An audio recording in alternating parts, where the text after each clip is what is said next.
দর্শক এই যে ওরে আমি খাওয়াই দিব, আমাকে খাওয়াই দিবে, এটাই তো ভাই, এটাই তো সবকিছু।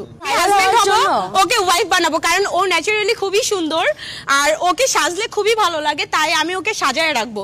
বিশেষ করে ওর শাড়ি পরলে অনেক হট লাগে, সো তার জন্য ওকে আমি বউ বানাবো, আমি হাজবেন্ড হবো। কারণ আমি হচ্ছে ওয়েস্টার্ন পরতে ভালোবাসি আর ওকে আমি খুব হটি হটি ড্রেস পরাবো।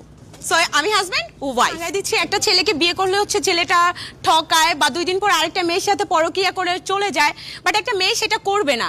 তো একটা ছেলের জন্য হাত কাটতে হয়, কান্না করতে হয়, স্যাড হইতে হয়, বাট ও আমার সাথে এটা করবে না। ওর সাথে আমার কোনো ওইভাবে রিলেশন হবে না। ঝগড়া হলে আমরা ফ্রেন্ড, সো ঝগড়া হলে 1 দিন 2 দিন বা 1 দিন মন খারাপ হয়ে থাকবে, তারপর আবার দুজন। কারণ আমরা কোনো ছেলে নিয়েও ঝগড়া করবো না, কোনো মেয়ে নিয়েও ঝগড়া করবো না, তার জন্য সাংসারিক বিষয়টা আসবে না।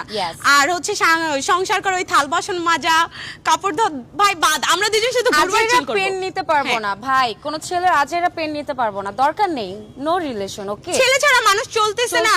বেগম রোকেয়াদি বিয়ে ছাড়া চলছে, তো কি হইছে? সে কি মরে গেছে বিয়ে না করে? সেও তো চলছে, সেও তো থাকছে, সে তো নামকরা একজন কবি, তো সেও তো আছে।